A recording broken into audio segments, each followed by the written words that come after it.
Good evening, ladies and gentlemen, and welcome to a video analysis on why Tetsuo Shima in the Akira manga is better than Tetsuo Shima in the Akira anime. But before we dive right in, there is a massive spoiler warning on this video, as we will be going over events from both the manga and the anime. Now that we have that out of the way, let's get into why Tetsuo Shima in the manga is better than Tetsuo Shima in the anime. Tetsuo Shima in the manga shows far more greatness than Tetsuo in the anime, as unlike his anime counterpart, he doesn't whine. For example, in the Akira movie, Tetsuo is beating up a biker, and when Kaneda tells him to stop, he stops and cries like a baby. While in the Akira manga, Tetsuo is beating up the same biker, but unlike in the movie, Kaneda has to physically force Tetsuo off of the biker in order to get him to stop. And instead of Tetsuo crying, Tetsuo tells him he doesn't take orders from him and stares at him like a menace. Another scene is how Tetsuo crashed into Takashi. In the anime, Tetsuo crashing into Takashi was a result of Tetsuo too busy rubbing in his victory on a clown he just hit with a hammer, while in the manga, Tetsuo crashes into Takashi as a result of being unable to brake in time, which is why he yelled to Takashi, "Oh no! Move it! Gangway, idiot!" Unlike Tetsuo in the anime, who simply screams. This shows that Tetsuo in the manga at least tries not to crash into Takashi, while Tetsuo in the anime doesn't even try and simply accepts his fate. Another difference between the two is that Tetsuo in the manga grasps his power far better than his anime counterpart. In the anime, Tetsuo struggles to cope with his newfound powers and doesn't really use them efficiently until he gets attacked by the Esper children in the hospital, while in the manga, Tetsuo uses his powers far more efficiently after only gaining them 2 to 3 days ago, blowing up people's heads and bodies with his telekinesis alone. Not to mention, Tetsuo in the anime doesn't rely on capsules, causing his reign to be cut short, while Tetsuo in the manga actually uses capsules to maintain his powers, making him live long enough to build the great Akira Empire and spread his Esper powers to others in his kingdom. Another difference between the two is that manga Tetsuo treats his girlfriend, Kaori, with lots of love and care, while anime Tetsuo treats her poorly. In the anime, he treats Kaori like trash, often disrespecting her. And he also, in a scene where Kaori is getting SA'd and punched in the face by 2 bikers, focuses on Kaneda's bike instead. In the Akira manga, Tetsuo cares for Kaori so much that when she dies, he literally attempts to revive her, and, though he fails, I still give him respect for trying. In fact, to be exact, I can name a total of 4 instances where Tetsuo treated Kaori like trash in the anime, which may not seem like much, but remember that Tetsuo is in a government hospital, which doesn't allow visitors for a large portion of the movie. In fact, at the 31-minute, 35-second mark, Tetsuo is carried onto a truck and is taken to the hospital, to which he remains until the 1 hour, 5-minute, and 29-second mark. And a reminder that the movie is 2 hours and 51 seconds long, not counting the 5-minute long credits. As for times he treated Kaori well, I can only name one instance, that being the scene where he and Kaori discuss running away, which lasts about 37 to 36 seconds before ending.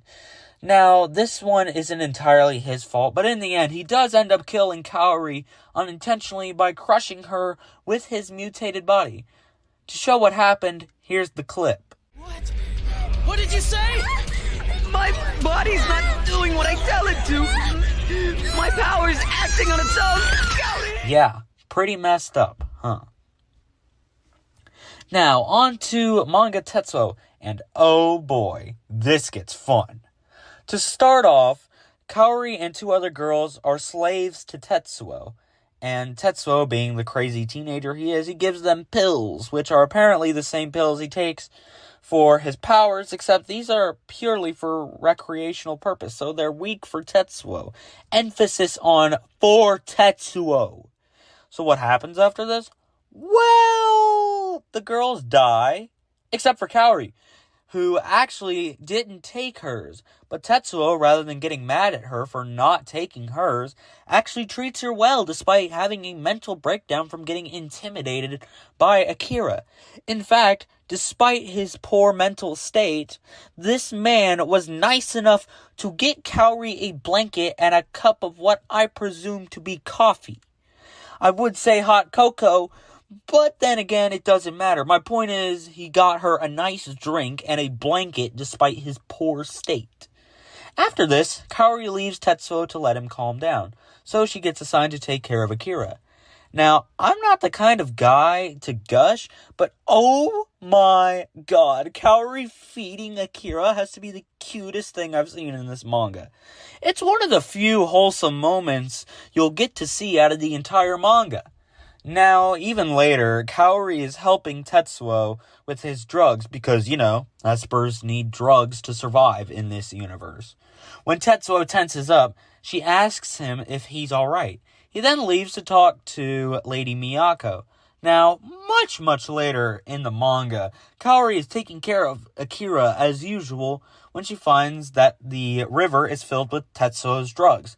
She's obviously panicking because Tetsuo needs those to survive, but Tetsuo explains to her that he wants to go, and I quote, cold turkey. Now, in this part, this is where we meet Tetsuo's aide. This guy doesn't have a name at all, so we'll just call him Johnny Knoxville, since Johnny Knoxville is arguably the star of the Jackass series, and that's what Tetsuo's aide is. So he starts yelling at Kaori because she doesn't know where Tetsuo or Akira is. In fact, he almost slaps Kaori for it. Yeah, boo him. He's a jerk. So later, Kaori finds out that Johnny Knoxville is planning to kill Tetsuo and take over his empire, to which she tries to run and get Tetsuo. He shoots her in the back, and so she dies. Tetsuo finds out about this, kills everyone involved in the killing of Kaori, and attempts to revive her. However, he fails. Sort of. You see, he did succeed in reviving Kaori, but she's deaf and blind, so he has no choice but to let Kaori die in Akira's cryogenic chamber. That's heartbreaking. Now, before we move on to the next section, I just want to say I made this section because of these guys. Yes, comic book resources. You may be asking, what did they do to make me make this? Well, here, take a look at this. What? Can't see it? Here's a closer look. What? Still can't see it? Here, let me cut out all the unnecessary words. It says Tetsuo is more toxic to Kaori in the manga than in the anime. Now, it's clear that the guy who wrote this, Muffsin Mabub, doesn't know crap, because not only does he state something blatantly false, he also misspells Tetsuo. Instead of spelling Tetsuo, he spells it like Tatsuo, like a dummy. He does this once, but you're supposed to be a professional article writer, and you make a mistake like that? God, I'm convinced you didn't even pay attention at all to both the Akira anime and the Akira manga. It's clear this guy is a moron, so we're going to boo him.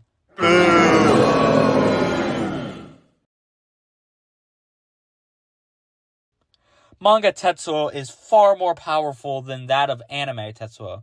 You see, I love power scaling characters, and I can say that anime Tetsuo is a far cry from the monster that is Manga Tetsuo.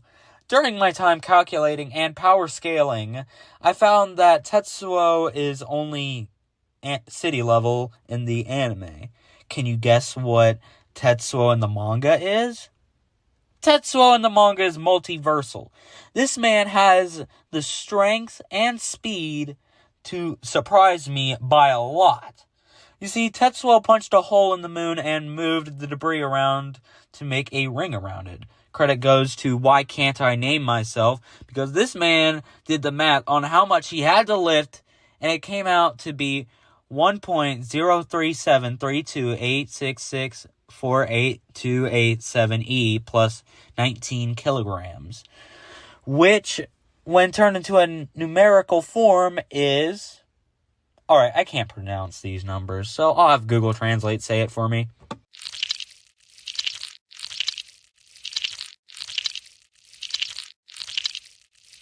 Of course, Rai Aku forgot I exist. Whatever. Listen. Manga Tetsuo's lifting strength approximately measures to 10,373,286,486,990 metric tons. Keep in mind, this, for the American audience, is about 11,434,577,060,273,040,000 US tons.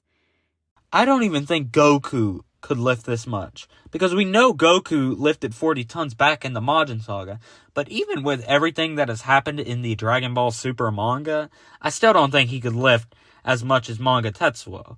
Now, another thing is that Tetsuo, during this feat, flew to the moon in the blink of an eye. That's equivalent to 0.1 seconds, and I had ChatGPT calculate his speed, and his speed is equivalent to... Manga Tetsuo's speed is equivalent to 66 quadrillion, 199 trillion, 982 billion, 299 million, 870,000 miles per hour. For the European audience, this is equivalent to 106 quadrillion, 538 trillion, 544 billion, 314 million, 402,000 kilometers per hour. Now, the speed of light is approximately 670,616,629 miles per hour, which would mean he's about 98,715,092.1065 times the speed of light. I don't think Goku is that fast either. Heh, in fact, that would be an interesting video. Son Goku versus Tetsuo Shima. Manga edition. Anyways, Manga Tetsuo is probably the strongest protagonist I've ever seen. Now, as for anime Tetsuo, let's look into his feats. In the anime, Tetsuo flies to SOL, which stands for Satellite Orbital Laser. He did this in 22 seconds, and I had ChatGPT do the math, and his speed would be 508,000 miles per hour, or 817,546.752 kilometers per hour. Now, we don't know how Tetsuo launched the satellite at the Earth, but I assume that he did this in one of two ways. He either did it with his telekinesis, or he did it with his bare hands. Now, I assume he threw it because I need the measurement for his lifting strength. Now, the closest thing we have to the SOL is the Mid-Infrared Advanced Chemical Laser, or MIRACLE for short, which no longer exists, but we still have its measurements. It's definitely not as big as the SOL, but it did weigh a fair ton, being a weight of 28,000 pounds, or 12,700.586 kilograms.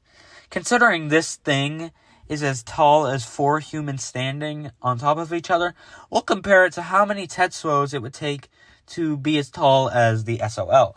From my calculations, the SOL is 10 Tetsuos tall, and Tetsuo is 5'4", which means 53 1/3 tall.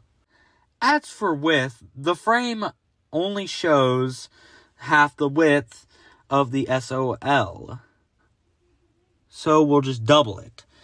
This would be about 12 Tetsuos in width, which would be 64 feet in width. I had ChatGPT do the math, and it said that it would likely weigh 6,845,600,000 pounds, or 3,105,111,928.072 kilograms. Now, convert it to metric tons, and it weighs about 3,105,111.928072 metric tons, or 3,422,800 US tons.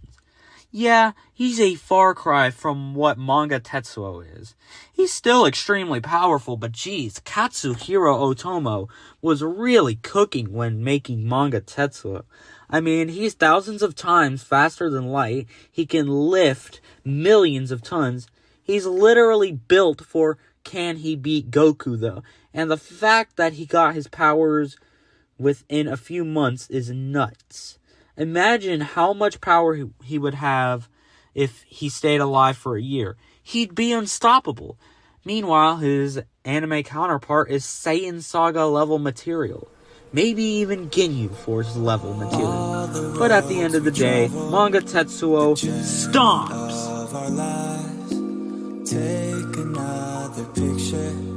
Now, ladies and gentlemen, let me remind you that I don't hate Anime Tetsuo. I actually like him a lot. The dynamic between him and Manga Tetsuo is beautifully crafted.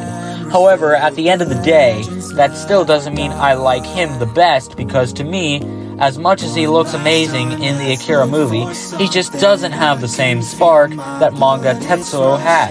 Manga Tetsuo was a man of action. He shut up and got things done.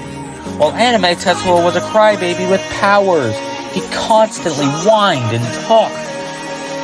Anyways, thank you all for watching, and I hope you enjoyed my essay. This is SSJ Raikou signing off. Peace.